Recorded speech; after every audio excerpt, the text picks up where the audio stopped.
What is up, everyone? Welcome into the Full Coverage Football Show live here on YouTube. If you're watching a re-air, you're watching it somewhere else, check us out. YouTube.com/@FCFS Pod. We are the Pod Show, and coming up next, we talk Bills, Lions, injuries. We got players introducing themselves to each other, and they've never seen each other. That's what's going on with Drew's Lions. We talk Skibbity Riz and the owners of the Jets and all kinds of stuff in Madden. We blame Ocho Cinco and some other stuff because God only knows what we're going to talk about. We'll see you on the other side.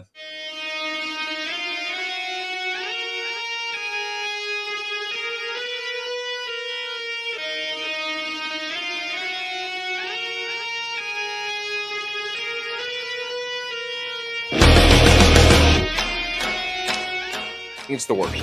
Beyond the Texans? Yes. Giants? Yes.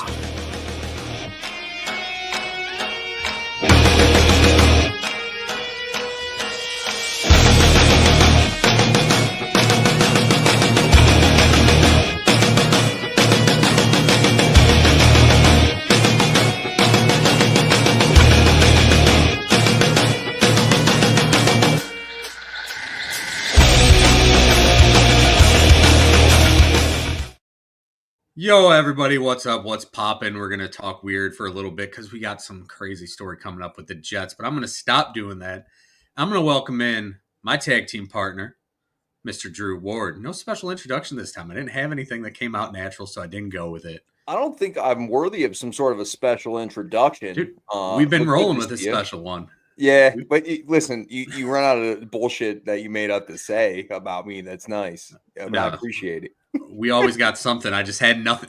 I don't write them down. They all come natural as I'm going through, and I'm like, you know what? I got nothing this time, so we're just going to go right into the show. Let's do it. Welcome in. Man? I'm doing good. You're good. We're good. Show is going to be good. Hopefully the internet works with us well tonight. I don't know. I keep looking at my mouth to see if I'm moving like a marionette or anything, but you seem better. You seem good. You seem okay. Improved. Thanks, even. Spectrum. Appreciate you. Spectrum getting the MVP for the early part of the show. Let's get into last week first. We had all kinds of crazy things happen last week. We had guys who couldn't get the ball into the end zone. They could only get it to the goal line, and then they decided to drop it. We had the Seahawks getting their asses kicked by the Green Bay Packers. We had some bowl games where guys are dropping out we didn't even know existed. We've had some crazy things going on. It was a good week, but probably the best game of the week happened to be your team. However, it wasn't a losing effort, as your team did lose to the Buffalo Bills. Was at 48-42. 59 pass attempts for Jared Goff. Not exactly what you want to see. More injuries on defense. Drew, talk to me about that game as we go to last week first. It's a great game. It was fun. I mean, it sucks. Like, the Lions are literally just, like, out of body, and they're losing like their most important players. Like, well, Lee McNeil was like one of the best defensive players, and Carlton Davis is the best corner. It's like, how do we keep losing people every single week? How does this continue to happen? I mean, the game's fun. Jared Goff's great. They really struggled running the football in general, honestly. The yards per carries number says that. And then you run into Josh Allen. Josh Allen is. The Lions have always kind of had issues being able to contain like quarterbacks that are mobile and are able to get out of the pocket. I mean, you can say that about most teams with kind of guys like Josh Allen and stuff, but I wasn't even upset with that. Like, some of the throws that Josh Allen made in that football game are ridiculous. 430 total yards for the guy, 4 touchdowns total. It sucked. To watch, but I mean, a fun game. That part sucked. Well, I mean, for your team to be that close with this is the Buffalo Bills, who have been scoring 40 points. They've been on a roll. Josh Allen was 6 touchdowns a week before, whatever he put up against the Rams. And your team, like you said, McNeil goes down, Davis goes down. You look at the guys on IR. It's unbelievable how many guys are missing on your defense, and we'll talk in a little bit about where you guys go from here. But for your team to battle back the way they did, and for Jared Goff to go out there and just sling it around, like, you never want to see as a Lions fan, you don't want to see Jared Goff thrown it 60 times. That's not your identity. That's not how that team works. Jared Goff shows he can do it, though. Monty went down, and you weren't getting a great yards per carry. I think Gibbs was 8 carries for 31 yards. Yeah, it was bad. It wasn't great. But you stayed in that game. And something I wanted to bring up is people ripping Dan Campbell for going on for the onside kick with 12 minutes, 10 minutes left in the game. I don't remember, it's 10 or 12 minutes. I thought, hey, why not? Your defense is beat up. They're giving them long drives. They're going to run down the clock. This might be your best chance. Now, you didn't expect the shoeless wonder Mac Hollins to grab that ball and go sprinting down the sideline. What was that? But That sucked. That was terrible. Yeah. I hate it. I didn't hate the onside, but the call. That was a crazy recovery. And like that was like, what? He tapped it to himself. Yeah. I'm with you, dude. I really am. I'm with you. Like, I don't have a problem with it because in today's NFL, you get the ball at the 30 to start anyway. Their defense hasn't stopped anybody. You're risking 25, 30 yards. Mm-hmm. Your defense is not, but what I would like to say is the rule where you have to be like, hey, yeah, we're going to do an onside kick. We have to declare it. It's like, well, that sucks. Yeah. I didn't even know that because this is the first game that I've seen an onside kick in 2024, but that kind of helps the receiving team, I would think. Yeah, a little bit. I mean, you remember like the Pat McAfee kicked the ball to himself. Like, yeah. Do that shit anymore. And I guess eventually they're going to figure out a way to make this better. I don't want the 4th and 15 idea where you got to throw a 16-yard pass. Somebody's going to get annihilated trying to catch a ball at the end of a game. Right. Hospital balls left and right out there for sure. Yard penalty. We got no more games after this. I'm going to smack someone's head off, literally. Like, but for your Lions to finish that game 48-42, that was a fun game and shows America what we want in the Super Bowl. Yes. What a fun game. I mean, yeah, you're wearing a Lions shirt. You're going to say you want them in the Super Bowl. I get it. And this show, we've been pro-Lions because you're a Lions fan. Dude, Lions fans are panicking. I know. I had one text me how sad he was in their 12-win team. I mean, listen, it sucks, dude, right? Mm-hmm. It sucks, but like they're 12-2. Yeah. Like we like, what are we? We're now acting. We're now spoiled. Can't lose games now. You can't be spoiled and deal with moldy bread and steak or whatever that phenomenal quote from Dan Campbell was. If we were more prepared show, I'm sure I would have had it, but I don't remember what the hell it was. But now the Lions 12-2. Still one of the top teams in the NFC.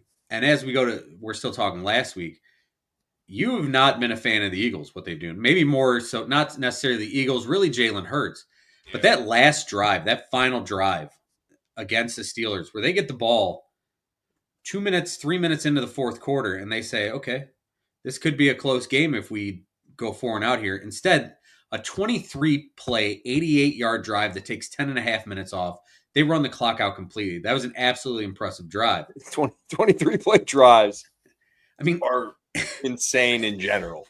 This is what I do to my nephew in Madden, where I'm just like, and he gets so pissed. He's like, I won't throw the ball. No, I will do that constantly. 3 yards in a cloud of dust. I mean, I have no problem doing that. It was insane to watch. Now, that team is a really good football team. You got the Vikings coming up on you. The NFC is loaded. So let's move into headlines. As we move into headlines, we talked about the injuries continuing for the Lions. What do they do from here? How do they keep this team together? What do you expect going forward? And are they still the favorite in the NFC? It's tough, man, because it's like there's only so much that you can do, right? Like they've continued to have to put bodies in, but statistically you showed like the last couple of weeks the defense is starting to play like a defense that doesn't have any freaking players on it. You know what I mean? Like, Zadarius Smith is like right now one of your longest tenured players on defense, and the Browns traded him to you like 5 weeks ago. Yeah, and so it's really tough. And Aaron Glenn, Dan, they've done a wonderful job. Like at least, like again, they won 11 games in a row, so that's pretty impressive in my book. And a lot of that was with some of the injuries.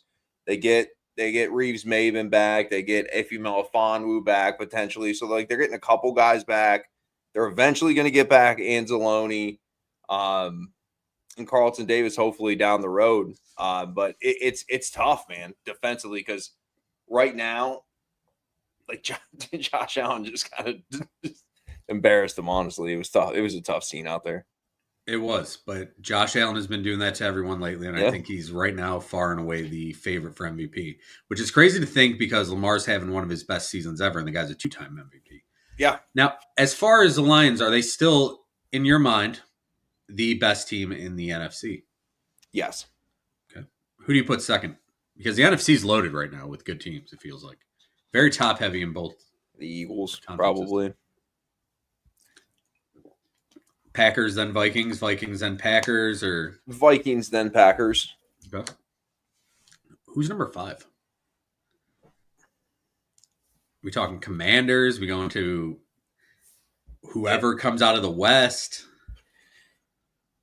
I think it ends up being the Rams. The offense that looked like it could not be stopped. They were back. Puka was going to kill it. Cooper Kupp was back. And then last week, they don't even score a touchdown. I know. Cooper Kupp had 0 catches. How?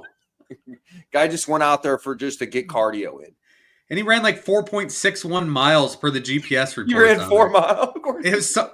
It was something crazy like that. I'm like, this dude just went out there for fucking cardio. He put on some hellacious blocks and helped the run game. But no touchdowns in a Niners-Rams game? Like, there should have been a Debo touchdown. He dropped that, but that's for another day. Yeah. But the NFC is right now, it's just, the NFC playoffs are going to be hell to get through. It sucks, man. It sucks because, like, now that the Lions are like, playing well, like, they have the Packers and the Vikings in their own division that are, 2 of the best 5 teams in the conference. And it's like, well, this sucks. I don't get how this happens because one of my favorite years for the Browns was, I think it was the COVID year, where the Browns made it to the playoffs. They were 11-5 that year when we still played 16 games, and we finished 3rd in our division. Why does this happen to the Browns and Lions, where our shitty franchises finally start doing good? Yeah. And we're like, we finished in 3rd with 11 wins. Like, it's insane. I mean, it makes no sense. But the Eagles, if Jalen Hurts and A.J. Brown can play nice and Dallas Goedert can play consistent games, it feels like he's out every other week. Both sides of those lines are unbelievable for Philly right now. And Big Dom being back on the sideline has clearly made a difference somehow. I don't know what that guy does. Dude, he's got to be mafia or something, dude. I've never heard so much be made out of a guy that just like I don't even know what he does. He just is kind of like the guy that's around. Yeah. This just in from ESPN. We have breaking news. Oh, wow. Georgia is preparing to play the CFP without starting quarterback Carson Beck. ESPN sources. I mean, I thought we had already kind of established that. It was the Gunner show. I mean, yeah, didn't we know about that like a week ago? I feel like, I mean, maybe they didn't really want to say. Maybe they're still trying to say, we don't know, but come on, Carson Beck. Anyway, we're still talking NFC. We'll get to the college football playoff in a little bit. But the NFC is absolutely stacked. And it sucks for your team, especially with all the injuries on defense. I hope they do get back healthy because they're a fun team, and they're a team you want to see. You want all these teams to really be healthy. And that team you played the other day, the Bills, they're one of the healthiest teams in the league right now. Yeah. So they've had all the breaks going their way. You can only, injuries happen all the time, but, you can only replace so many guys. Yeah. Like, you know what I mean? You can't just replace 8 starting guys or 6 you know what I mean? Like it's tough. So it's next man up until the next man up is just chilling at his house for the last few months watching football. I'm waiting for Dan Campbell to walk behind you and tap you on the shoulder. Like, Drew, you've been a fan for a while. We're going to need you. Come on, man. Yeah. Just come on in. Come on in. You don't even. It's tough, dude. It sucks. I just we're gonna stop getting hurt. We're going to be talking Madden ratings here in a little bit when we talk a little fun Jets story. But it's basically like they're going on Madden and being like, hey, this guy's available. Like, Jamal Adams is out there. Like, when you start a franchise of Madden, if Jamal Adams is out there, like, I know that guy. Let's pick him up. He's going to be really good. Like, that's basically what it's looking like because they're just picking up anyone. Well, and that's the thing is that they're all about we want to bring in our kind of guys. So it's hey, we got to maybe push back that rule a little bit. We're thinking outside the box because there's nobody left in the box. Yeah, we're just going to start taking guys in general. Once you get in the box with the Detroit Lions, you're going to be injured, it seems. So So yeah, it's hard times. You're right though. What do they just get like a list of dudes that are just free? I mean, I'm guessing it's kind of like Madden. They probably just pull up the database and then they got their agent contact and stuff in there. Like we need somebody who can rush the passer but can't really play. We don't need him to play coverage. Jamal Adams, he's basically the best edge rusher out there. Like you're not bringing in difference makers, but if you're using the guys in the right spots, which is what they seem to be doing with Jamal Adams, especially when he's on the field. It's funny because Jamal Adams comes out and it's like he's blitzing. Yeah, it's every time he's out there, it's like he's going to blitz, and I'm just like maybe we should like fake the blitz one of these times. Maybe they're saving that for the playoffs, but still, that's what that guy does good. Yeah, like we always say, stop with the square peg round hole. This guy is a square peg, square hole. He can blitz, and that's about it. Yep. Talking about hard times, Will Levis benched, Jameis Winston benched. Doesn't matter. Those teams suck. Kirk Cousins signed a 4-year, $180 million deal in the offseason, coming off Achilles. 14 games in, he gets benched after they could hardly do anything against the Raiders, who clearly look like they've got nobody left willing to play on that team. Max Crosby's out. That football team.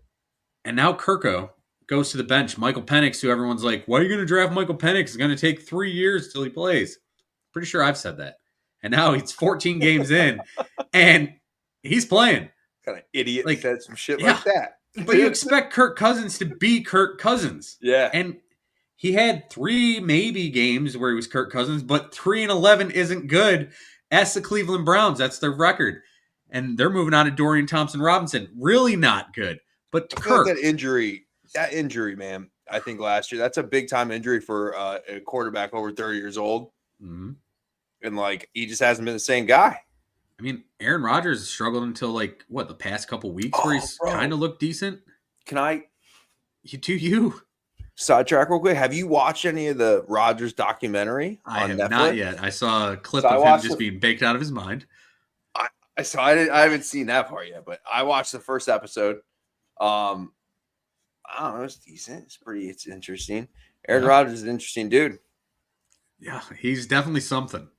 Aaron Rodgers, the fact that he goes on the McAfee show and makes every story basically about him, and then goes to the media and says he hates when people go on ESPN and make things about them. I was like, dude, really? Come on. I watch McAfee every day, and I see it when you're on there. You're kind of that way. But yeah. Oh, yeah. No, Aaron Rodgers, definitely interesting dude because you never know what he's going to say. And he's got, in his opinions, he's a smart dude. I'll give him that. And the shit he says, yeah, it's out there, and I love it. What do you like so far about this documentary? Is it called Enigma?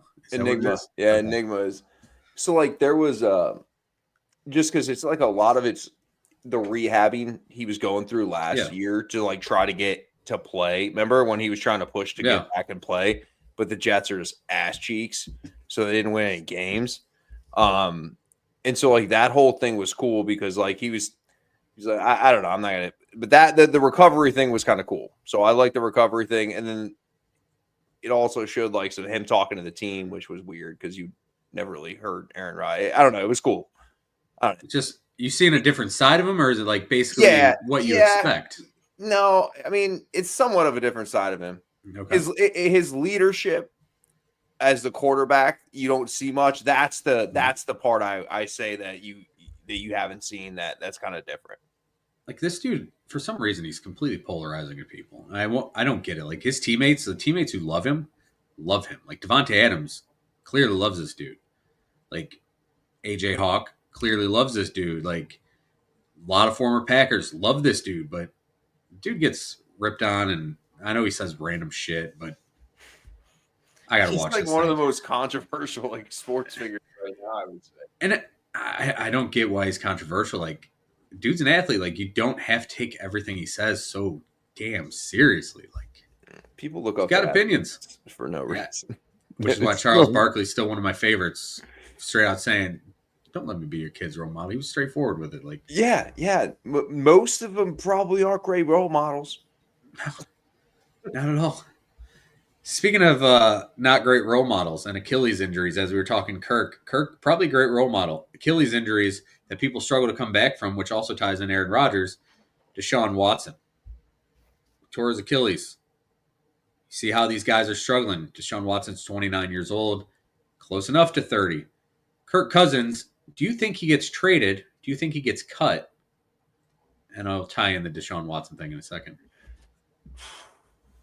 I have no idea. I would think he would be traded for some low capital, and I think they're of course going to have to eat a lot of that. I mean, they can't just trade him and get out of it immediately, can they? No, if they trade him, he does have a no trade clause, so he gets to pick where he wants to go. Because Kirk, excellent businessman as far as all of his contracts. This dude has made boatloads of guaranteed money on contracts, more so than so many other quarterbacks. He's always been wise about it. And putting a no trade clause in this new contract, genius, especially when they draft a guy with the 8th overall pick. If they trade him, the new team has to take over $27.5 million of his salary for that year and then the rest of the contract. The dead cap for the Falcons at that point would only be $37.5 million, which is very feasible based on their contract situation, the fact you'd be playing a first round rookie. However, if they decide to cut him pre-June 1, they would have $40 million in dead cap, 25 and 26, which still isn't an awful thing compared to what you see the Broncos doing this year, where they have $86 million for the Russell Wilson contract. However, if they cut him post-June 1 with a post-June 1 designation, it's $65 million total dead money, and then you get 14 games of him. So he gets to pick where he goes. If he gets traded, he picks his next landing spot. There's plenty of spots that could fit him. Now, where I was trying to tie in the Deshaun Watson thing is this could set up for the perfect escape plan for the Cleveland Browns. Something I'll talk more about next week when I break down the Cleveland Browns. However, I will say that if they do cut him, he can sign a Russell Wilson type deal where a team gets him, pays him $2 million. The Falcons will then pay him the other $25.5 million, similar to what the Steelers are doing with Russell Wilson, where the Denver Broncos are paying the rest of his deal. So it could be very interesting how that happens. And this might be listen, next year when you look at who's available in free agency, Sam Darnold's the belle of the ball, which is insane to think. You'll have Kirk Cousins available. You'll have Justin Fields. And when it comes down to those options, if you can get Kirk Cousins for $2 million, Justin Fields for $8 million, or $30 million to Sam Darnold, depending on the team you are, Kirko seems like a pretty good spot. Who do you think would trade for Kirk? Is this something the Saints might do if they move on from Derek Carr? The Raiders? I mean, it's tough because he's not going to want to go to any of those teams, in my opinion. Mm-hmm. I think he's gonna prefer to go to a team that he deems is ready to compete. Excuse me, because he's old. I mean, he's older, right? So he's not just gonna go mess around out in Oakland or Vegas with the trash organization. I think he's gonna want to win now, or I don't know. I don't think he retires because here's the thing: is there's some cash that's going to be out there, and he's not that old, and he was playing at such a high level before the injury last year.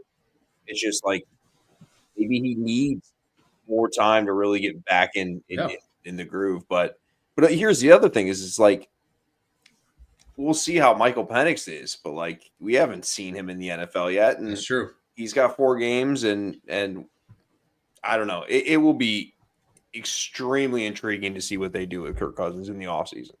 And you said we don't know what this guy is. It's Michael Penix. He's got an injury history himself. There's a chance they could just say, hey, Kirk, how's it sound coming back? Just kidding. How's it sound coming back? Back up the guy. Let yourself heal. Maybe we'll trade you mid-season. Give him that thought. Probably not going to happen. It doesn't work that way. Kirk wants to play. We'll see.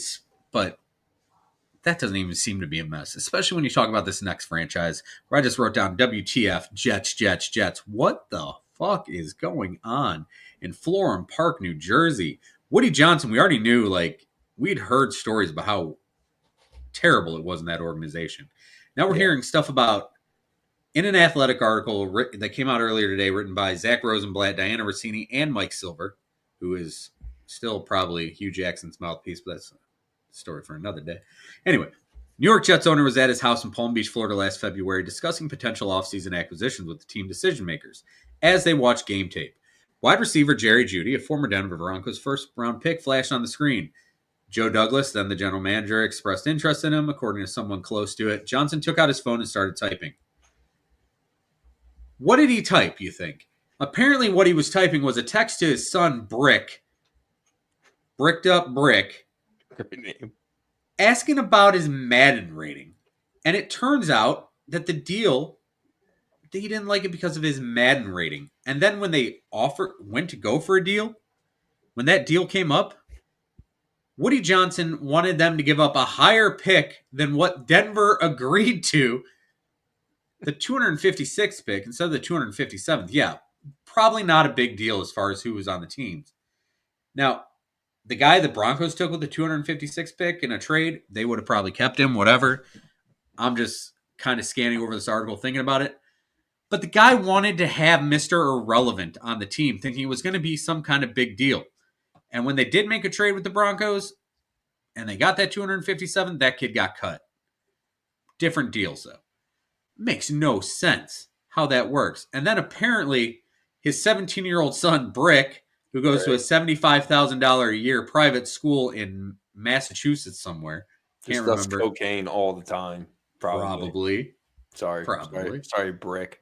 That's a new show shirt. Just says probably because we use that one a lot, allegedly. Anyway, this kid walks in after Jeff Albrecht wins his first game as the interim coach. The game where Garrett Wilson had 2 touchdowns, including that Jordan-looking one-hander in the end zone.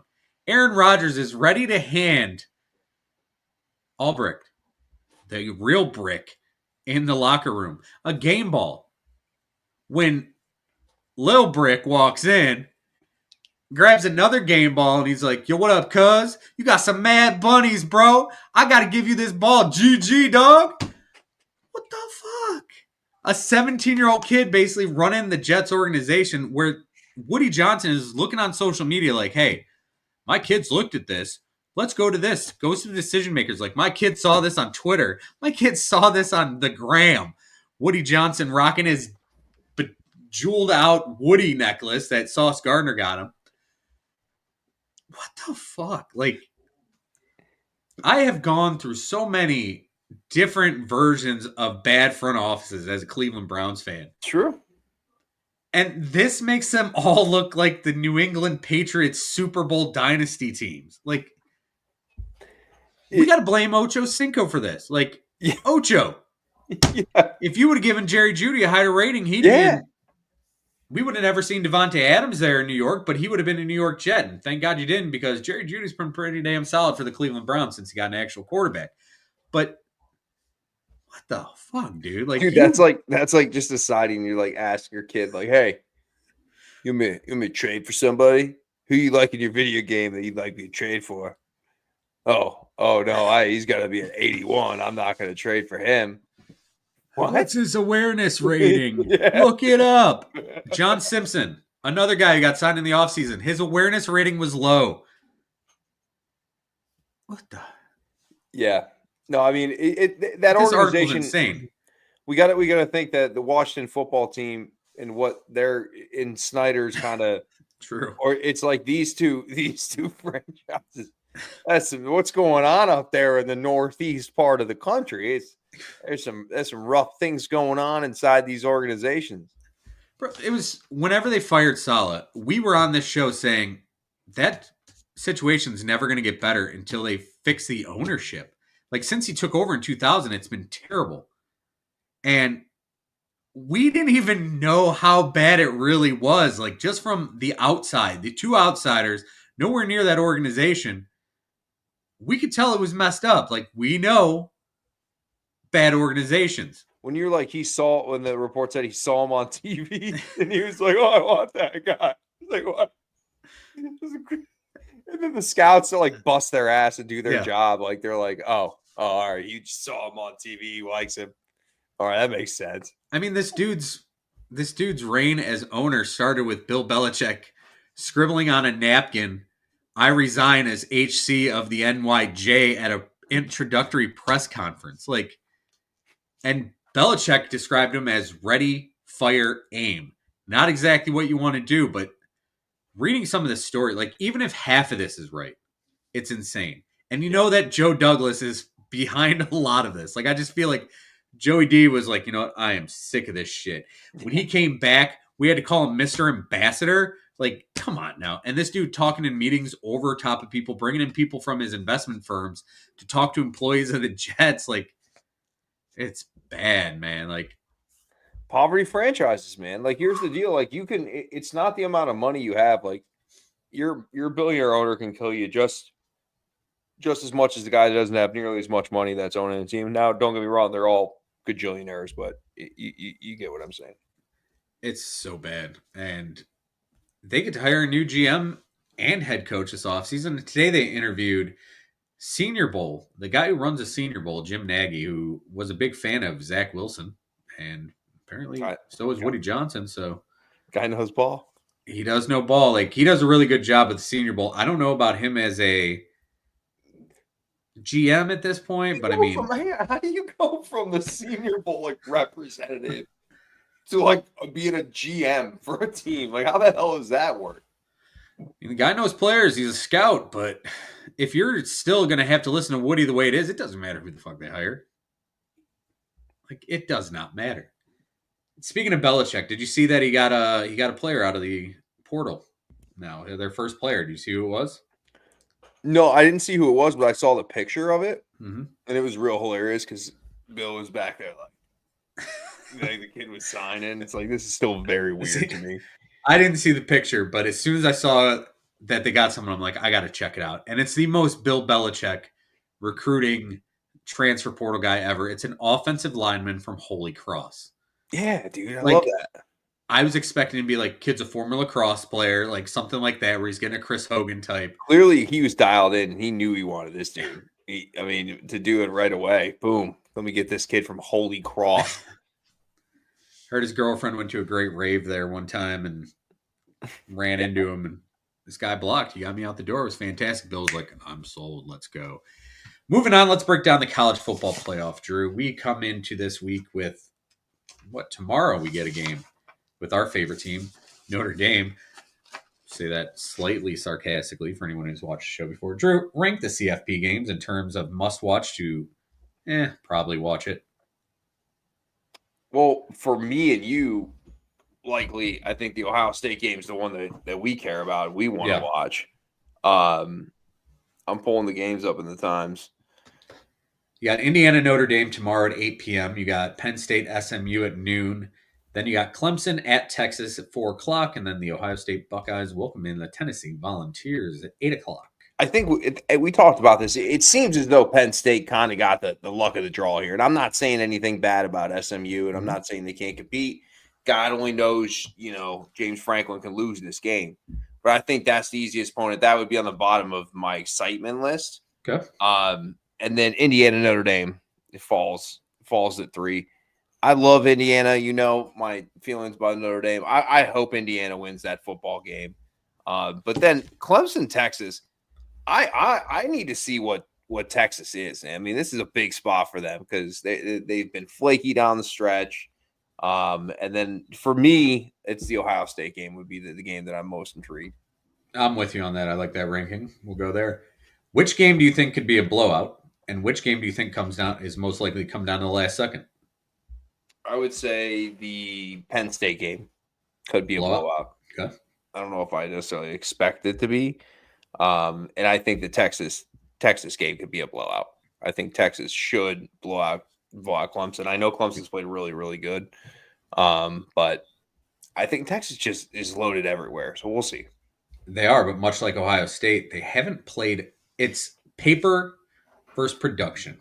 And on paper, Ohio State and Texas are probably the most two talented teams there are. But as far as production, you haven't really seen it overall. Over paper a lot. Let's start breaking down the games. Indiana, Notre Dame. Notre Dame, a 7.5-point favorite. We got a total of 52.5. This is an 8 p.m. game tomorrow night on ESPN and ABC. The winner will face Boise State New Year's Eve in the Fiesta Bowl. My question, who has Indiana beaten? Their worst games were Ohio State and Michigan, probably their toughest. They need to stop the run in order to beat Notre Dame. Force Riley Leonard to be one-dimensional. Run is what Notre Dame wants to do. What do you think happens in this game, brother? I think Indiana can win this football game. I honestly do. I definitely take the points. Indiana stepped up. You only can beat the competition that's there. They've played some, like, again, played Ohio State, played Michigan. They've played two big-time teams. I like them here. And of course, Notre Dame again. We'll see what they do. They're going to have a fantastic program year in and year out. I just don't know if I can I just don't know if I can bet them, honestly. I can't pick them. I can't bet them. I just don't like them. Yeah. Never been a fan of Notre Dame. However, this team, since that lost to Northern Illinois, which is crazy to say, they lost to Northern Illinois, whose quarterback just entered the portal and then transferred to Illinois to be the backup. But portal days. Anyway, Notre Dame, when you look at that team top to bottom and the way they've been playing, the way they can run the football, they're a three-headed monster. Jeremiah Love, he's a dog. Riley Leonard, when he's running the football, really good. But if you force that team into throwing the football, if they fall behind and they have to throw, I don't think they can win a football game. But I'm also looking at that defense. Like, what quarterbacks have they faced, really? Their last tough game I remember was USC. And I'm pretty sure that was a tight game until the end when they got a late touchdown to go up 14. But I believe that was that a Miller Moss game?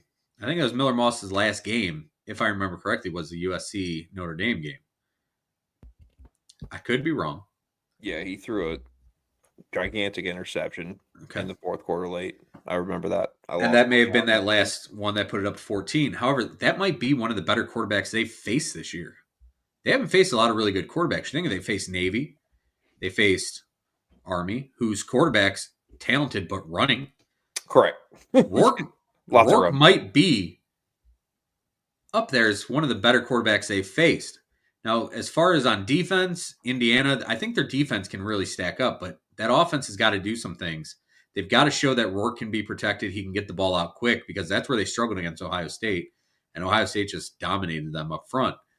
Michigan's defensive line is sick. You saw what they did. This could be a really interesting game. This could also be sad to say because I'm not a Notre Dame fan. I can't stand them. This could be a run to a title game berth for Notre Dame. Are you taking Indiana? Yes. Outright, money line. Yeah. Yeah, we're money line it. I can't do it. I'm going to take Notre Dame, but I think it stays close. You said they could run away. Of course you can't do it. I mean, we're drawing the line in the sand. This is me. I think this game, obviously, the Ohio State game means the most to me. But this game is going to be I'm glad it's on Friday night. I'm glad it's by itself. This could be a really fun game, or it could be a boring-ass game, depending on which Indiana team shows up. Didn't know you were such a big Notre Dame guy. Yeah, I got a new Fighting Irish tattoo. You know how it goes. I'm going to dress as a leprechaun tomorrow just for luck. Click my heels together, find a pot of rainbow or a pot of gold at the end of, or a pot of rainbows. Yeah, I'm going to find a pot of rainbows. It's wrong season there, man. What the fuck is going on here? Anyway, yeah, I'm going to lean Notre Dame. I would love to see Indiana win. I would love to see the SIG get thrown in the face. Too cool. The thing is, it's Kirk Signetti, not actually wouldn't it cigarettes. Be sick? Wouldn't it be sick if he had like that? Like that was like his. After they win. If this is like 80 years ago, like all the coaches are. Yeah. There's a bunch of athletes out there, and they're just burning heaters on the sideline. It's like, what's going on here, dude? Will Howard putting out the SIG when Ohio State beat him was a fantastic thing to do. Yeah. I don't know. That but is yeah, a cool celebration. Yeah. So that would be cool if they won and SIG. That was his new thing, just flicking the SIG. But I don't know. The thing is, I like both these head coaches. Like both these head coaches, very likable. Obviously, Marcus Freeman, former Buckeye. He's done a good job, but I hope he loses. But I don't think he does. Penn State, SMU. This is a noon Saturday TNT Max game. Winner faces Georgia in the Sugar Bowl. Penn State, 8.5-point favorites. And like you said, this could be a blowout. This is interesting. A 6-11 matchup. 53.5. And, dude, have you seen ticket prices for this game right now? Are they expensive? Like $60. Wow. It's the cheapest one as of right now. And they're talking it may not sell out. You know what? Why did I read that? I saw James Franklin say he doesn't expect it to be like even a normal home game. Well, you think about it, the time these are going on, all the kids who go to school have gone back home for the holidays. Yeah. And what they did, the NCAA did, which I thought was pretty shitty, is the $35 tickets that are normally saved for students, they cut those in about half. So we're going to have the big student sections being loud and rowdy. They took that amount of ticket, or those amount of tickets, and cut them in half, basically. So it's going to be interesting because I know a lot of kids at Ohio State are home who would normally go to a game. We'll talk about that game in a second, but that seems to be the issue where you're getting a lot of people coming in who are not your normal rowdy student sections. We'll see how it goes. These are interesting. It's still a whiteout at noon, which is going to be weird. See, whiteouts at noon don't slap like they do at 8. No, unless it snows.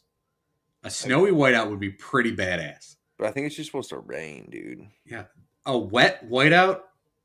Not cool. The same. Not as cool. No, you're not right. Nearly as cool. That might be the worst whiteout. Who wants a wet out? Yeah, exactly. I don't want that. Anyway, there's a football game being played also. There is. I just checked it. Yep. I just checked it. There is still. Okay, so I look at this game. Here's my notes. I mean, SMU's been solid on D. Their run D is pretty solid. They haven't really faced anyone, similar to Indiana. However, their run D, as solid as it's been, Penn State's a different animal. That offensive line is solid. Singleton and Aller are better than any player they've faced so far. Tyler Warren, who is going to probably be, let's see, he had 17, 18 catches against USC. Expect something similar in this game. And best thing, SMU not coming in as a top 5 team, so James Franklin, that jinx shouldn't be there. However, this is still a pressure cook game. It's a big contrast of styles. You look at it, Penn State's the team that wants to slow it down. They're basically the tortoise. SMU wants to go faster, the hare. But I think what happens is Penn State's defense makes them think a little bit, slows it down for Kevin Jennings. This is going to be a fun game for moments, but it could absolutely be a blowout because if SMU falls behind like they did against Clemson, if they get down like 14, 21, nothing, they're not coming back. But if something happens to Drew Aller after his backup decided to enter the transfer portal this week, this could get really weird really quick. Drew, what do you think happens in this game? So I'm with you. So here's the thing. I expect, and Penn State should win relatively easily, right? Mm-hmm. That's the way it should be. They're the bigger, they're the stronger, they're the better football team, in my opinion. Man, James Franklin, like in big games, he doesn't put away teams. Not only does he put away teams, he doesn't win. Yep. It's like that is kind of like my hurdle I'm trying to get past when I'm thinking about this game. I think Penn State wins, but like the point spread, that's a lot of points for a James Franklin coach football team. They should blow them out.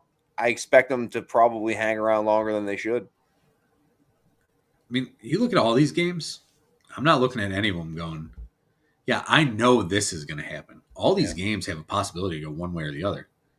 And maybe no more game has it's a just bigger so weird chance. To me that like Arizona State, like Boise State, they're like sitting there on a box waiting for like other what Arizona State just gets. I don't know. Arizona State picked by everyone to finish last in that conference. 0.07% chance is what they were given going into the season. Like, so why don't I hit these bets? 0.07% chance. You got a guy coming in from Sacramento State and Cam Scatabo, who has just been the best running back outside of Ashton Genty. And I hope he gets a chance to really show what he can do coming up there in the Fiesta Bowl. Now, moving on to the next game, which could go either way. A lot of people taking the underdog in this one from people I've heard. This is Clemson, the 12th seed, who snuck in after beating SMU in the ACC title game on a 56-yard field goal. They're 11.5-point dogs with a 51.5-point total. For a 4 p.m. TNT Max game in Austin, in Texas, with the big old bull named Bebo. Matthew McConaughey will be there. The winner of this one faces Arizona State in the Peach Bowl. Yeah, it's the Peach Bowl, not the Fiesta Bowl for them. I mean, Texas coming in, they're frustrated after an SEC championship loss. I mean, what version of Quinn Ewers do we get? How healthy is he? He's been dealing with oblique. He's been dealing with ankle injury.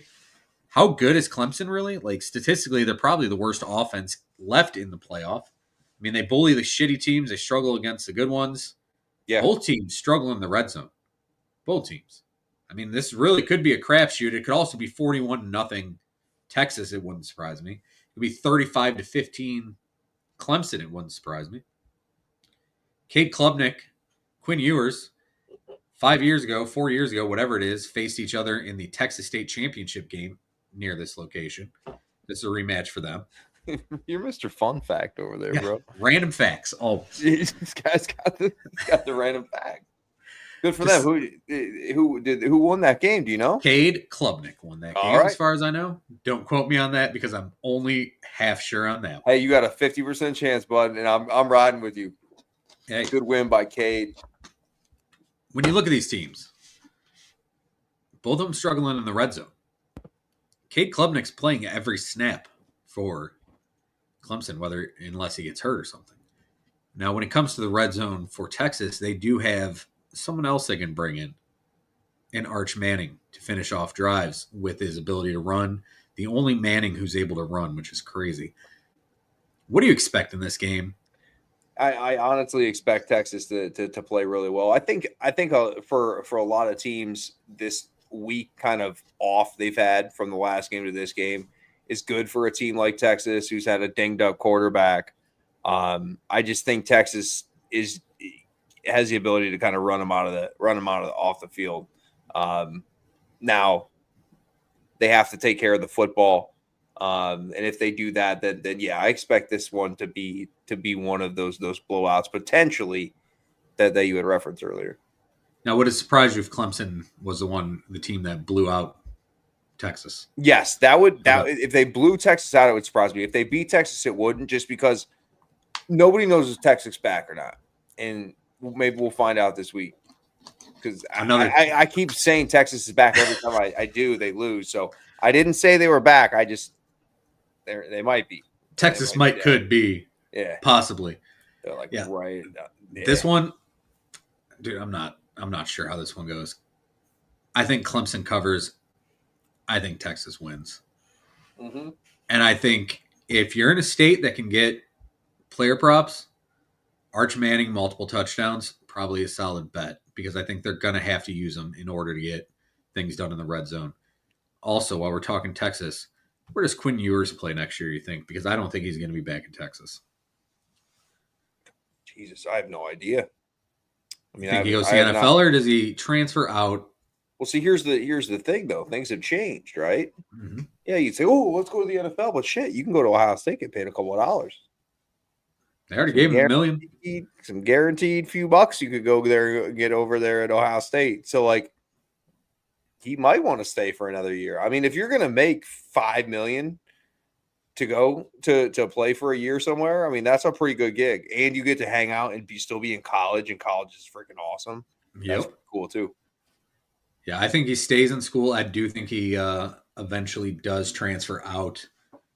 And I still have a conspiracy theory that I think Jalen Milroe still transfers out eventually. But we'll see how that one goes.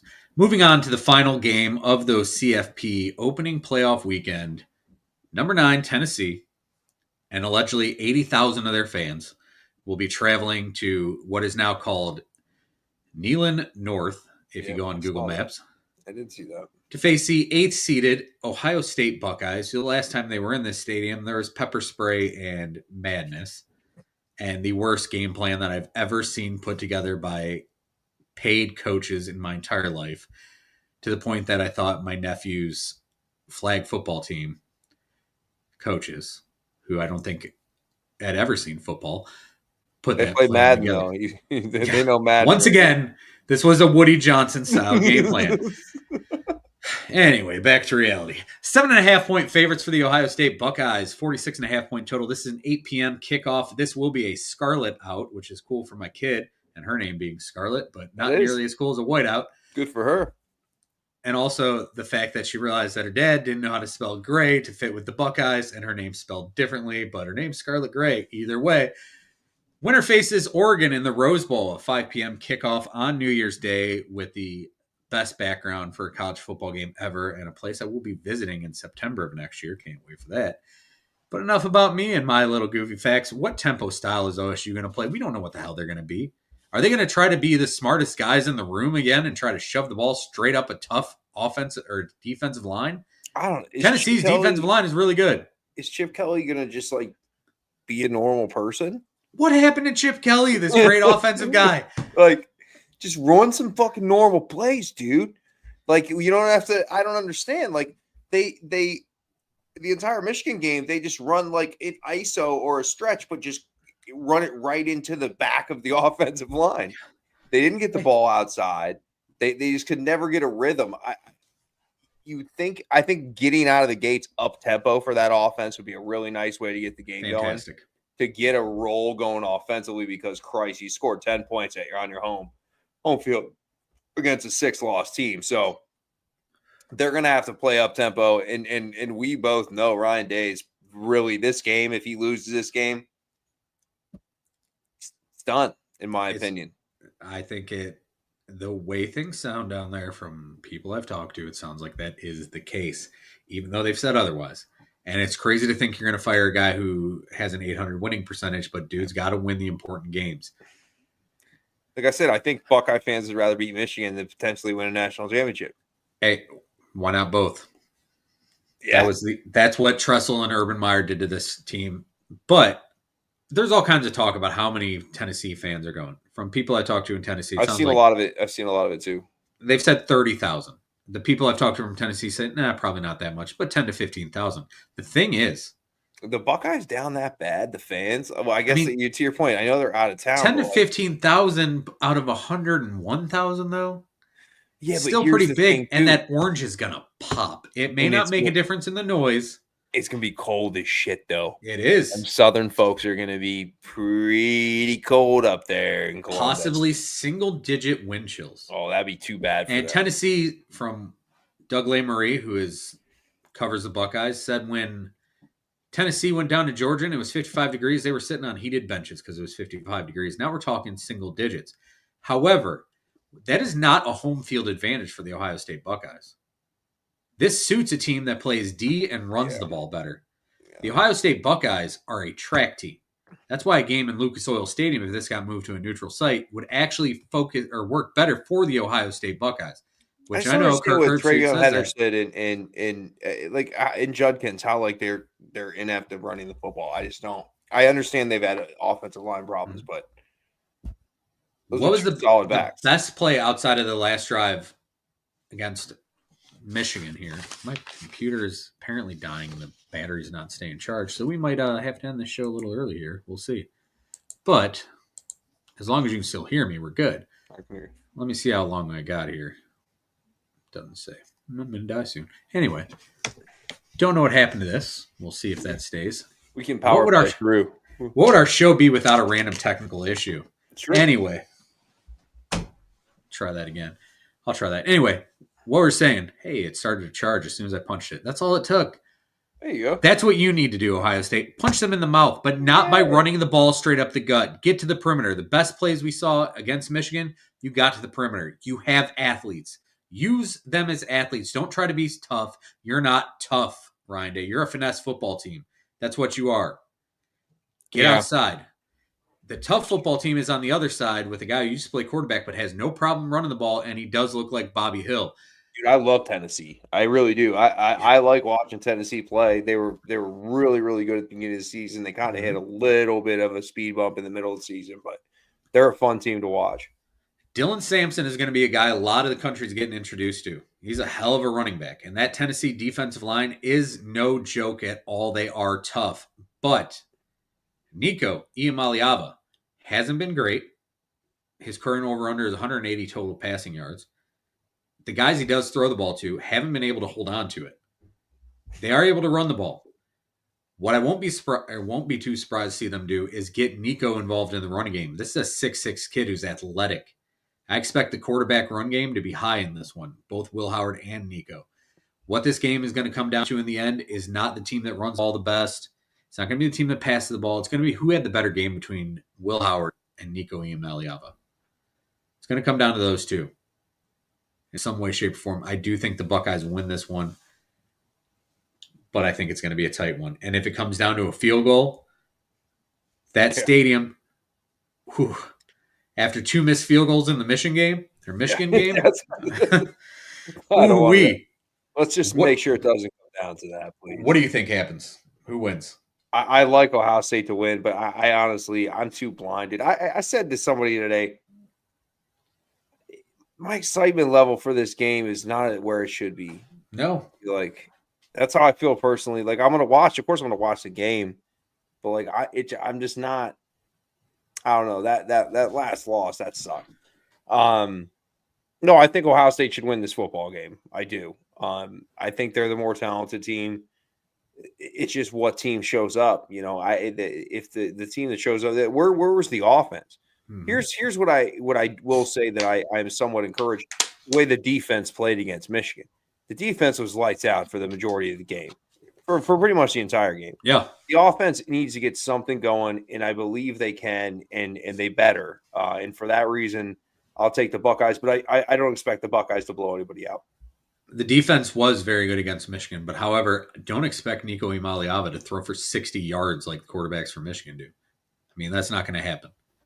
I think the Buckeyes should win this game. I think the biggest thing for them is to get the ball to start the game, use the outside run, get Will Howard, Travion, Judkins in the backfield together, play them in the T, in the shotgun, run, zone reads, either side, get them outside, get those guards pulling because you've got a new guard going in, a left guard who's going to probably go in and out of the game. But if you get that kid out for early and you get him hitting guys, he's going to get a feel for the game. Get him moving. Get to some pulling guards. I mean, Buckeyes need to win this game. And I should feel way better about it because they are the more talented team. And I don't think it's that close. But Dylan Sampson's a dog. That defense is really good. And Josh Heupel's a hell of a football coach. And for T, they're just happy to be in the playoffs. This is their first time in the BCS era, basically. They're back in a playoff game. This is house money for them. They're playing, hey, if they lose, hey, we good. Rocky Top. They ain't got to worry about it. Ohio State loses, sky's falling down on Ryan Day's head. It's going to be a bad day. Yeah. Let's get into our NFL game picks. Let's do it. I mean, jeez. You see this Papa shot I got behind me? I do. I was looking at it thinking, what's your high score on that? Well, so it caps out at 100. So I don't really know. Probably a million. Me and my son play. That's fantastic. I don't know. Caps out at 100. my son will climb up there and start the game and then just hit the flat. He won't even shoot the ball. just slay the flat. Dad, I have 100 and something. I'm like, all right. That's fantastic. I haven't played Pop Shot in a while. My nephew got one for Christmas last year, and the thing was garbage. I think every time we hit the back, it kind of fell apart. Oh, I don't know where he got it. He gave this to me for like it was like one of my friends, but they gave it to me for free because they got like a better one. That's awesome. Guys seem to like have an obsession with Papa Shot. Like the dude like has multiple Papa Shots at their house. Papa Shot's a way of life, bro. Yeah. Follow that Reddit page. You go down a Reddit rabbit hole and Papa Shot. You don't come back from that kind of shit. I hope you do, actually, if you get into that. Anyway, let's get into the NFL games here. We picked our CFP games. And by the way, take Ohio -3 tomorrow in the Cure Bowl. There's my tip of the day as I'm pulling up FanDuel to check out new lines. But anyway, we've got Saturday football games in the NFL. I just noticed that like 2 seconds ago. 2 Saturday games, 3 college football playoff games. A lot of good football. We got Houston Texans traveling to KC to face the Chiefs, who are 3.5-point favorites. Who you like in this one, Drew? Texans. Give me the Chiefs, who just keep finding a way to win. Steelers travel to Baltimore to face the Ravens. Ravens 6.5-point favorites. Who you got? Ravens, but I'm not taking the points. I will not take the points in that one either, even though we both said we wouldn't take the points on the Ravens last week, and they somehow covered 16.5. But when it comes down to Steelers and Ravens, it's always a 3-point game somehow. Always. And I know the last time they played, the total was like 44, and we're like, oh, these offenses are really good. They'll definitely go over that. No, that was still like a 17-14 game. Or 18-16, something weird. But I hate both these teams so much. This is like you picking Vikings Packers. Like, just hope we're Bears. Yeah. Just hoping they fall in the fucking Bodymore Myrtleland lakes and give me Baltimore. They need this game more. Yeah. Browns Bengals. Bengals 8.5-point favorites. 46.5 points is the total on this one. Yeah. Oh, Bengals. Yeah. Okay, so this game sucks because the Browns suck. And because Dorian Thompson-Robinson might be a backup at best one day. But how fun would it have been to see Jameis Winston against this terrible 31st ranked Cincinnati Bengals defense, and then we see an 86-84 game between him and Burrow, where Jerry Jeudy and Jamar Chase put up video game numbers, and Woody Johnson is just stroking it in his office to their growing Madden ratings, popping Viagra. That's what we could have had. Instead, we got DTR and a big win for the Bengals, who will stay in playoff contention. And let's go to another game. Carolina Panthers, who were a favorite last week, and that was a mistake as Cooper rushed the hell out of them. They welcome in the Arizona Cardinals, who have not been very good since the latest Call of Duty came out. Not saying it's a coincidence, but it pretty much sounds like a goddamn coincidence. Who you like in this one, brother? Excuse me. Give me the Cardinals. Again, it was nice to try to root for the Panthers last week, but I felt like such a dumbass putting U.S. currency on them. I did the same thing. So, yeah, I'm with you. 4.5-point favorites. I do like the Cardinals to cover that. Philadelphia Eagles at Washington Commies. Eagles, 3.5-point favorites as they head to visit Jaden Daniels. Yeah, give me the Commies, dude. I need it. This is personal to me. It is, and I love how I'm just now noticing that FanDuel has all these times listed at 1:01 p.m., which I have never noticed. Anyway, you know what? I think this is a big game for the Commies, and I think it's a huge game. This is a game where Jaden Daniels really needs to show that he was that guy he was earlier in the season. He was pretty good last week, but he needs to be better. I'm still going to take the Eagles. New York Giants. They are 8.5-point dogs to Michael Penn 9 and the Atlanta Falcons. Who you like? I don't. What I don't like is doing this to the beautiful country I'm from. Like, America shouldn't have to watch this. Lee Greenwood did not write about being proud of this game. You're right. I give me the Giants. I guess I can't take a rookie giving 8.5. I don't know. You taking them to win or cover? No, just to cover. Oh, I'm sorry, just to cover. I wasn't sure. I'm like, Giants gonna win? Are we getting Tommy DeVito? The Giants have zero interest in winning this football game. You know, Tommy DeVito is going to be sitting in the locker room getting pumped up for this game, listening to Dominic the Donkey. And Alfredo. The total's 42.5 on this. Like, I could see that. I could see this as a 6-3 ball game. I don't know if I can see 42. Falcons need to win this game. This is a must win for the Falcons. Give me the Falcons. With the points? No, just to win. All right. Money line. All right. Another great football game we get to see. Tennessee Titans, led by Mason Rudolph. They travel to Indianapolis to face Anthony Richardson, who has the lowest completion percentage for a black quarterback, because the only one who's ever had a lower one is Tim Tebow. Over a season, he's got a 47%, and Tebow had 46.5. So, yeah.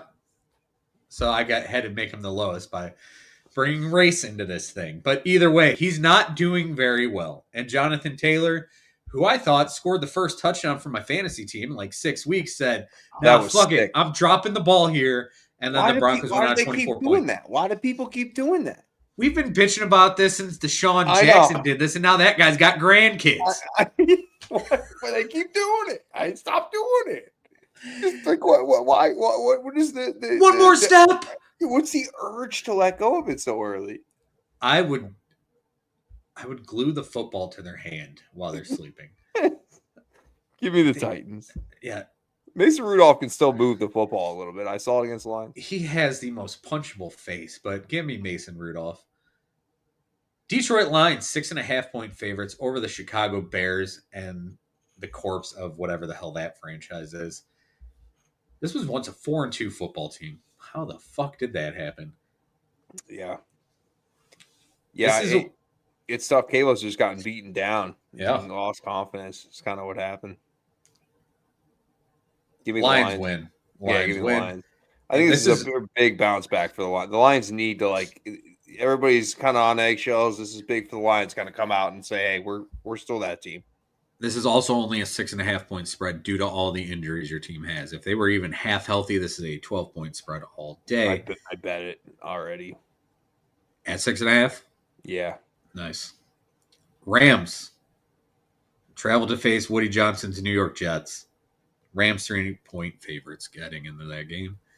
Who you got? You need the Rams, but the Jets, Rodgers and the offense looked way better last week. They did. It was mostly just Devontae Adams going demon mode. Yeah. But the Jets look better. I've seen, and I don't know if I said this last week, but the last 2 weeks, the Jets offense has been more productive and looking better, in my opinion, than they have all season. It helps when you throw to one guy and he has 198 yards. Yeah. Well, I mean, but yeah, Garrett Wilson, who probably doesn't want that. We're going offline here. It's my bad. Give me the Rams. Yeah, I will also take the Rams. Moving on to our next game, it is the Minnesota Vikings traveling to Seattle. Seattle 3-point dogs in this one. Seems Geno Smith is healthy. Who you like? Give me Seattle. Yeah, I can't take Seahawks. They've been too up and down, but I could see them winning. However, I'm going to take the Vikings. Patriots 14.5-point dogs traveling to Buffalo to face the Bills. Is this a trap game for the Bills? I don't think it's a trap game in the sense that they lose, but they're not covering 14.5. Give me the Bills, not in the Patriots covering the spread. I'll agree with that. Niners travel to face the Dolphins. Dolphins 1.5-point favorites. This is a 4:26 start. Man, the Dolphins or the Niners are just depleted with injuries, kind of like my team. Yep. Give me the Niners.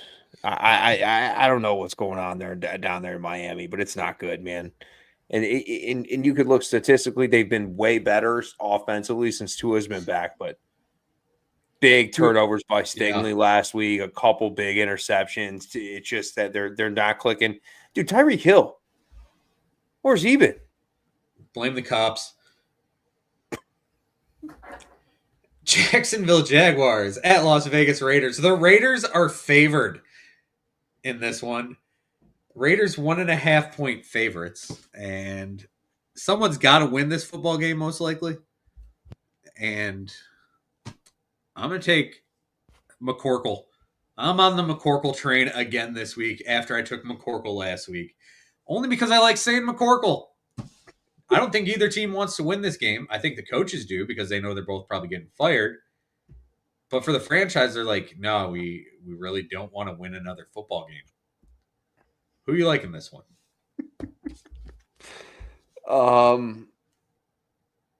Jacksonville. Give me Jacksonville. Antonio Pierce, the interim thing kind of failed, didn't it? Dude, it seemed like they brought a swagger back, and then he just must have changed once that interim tag got removed because it makes no sense how much they did. I get it. You're playing with house money as interim, but at the same time, whatever.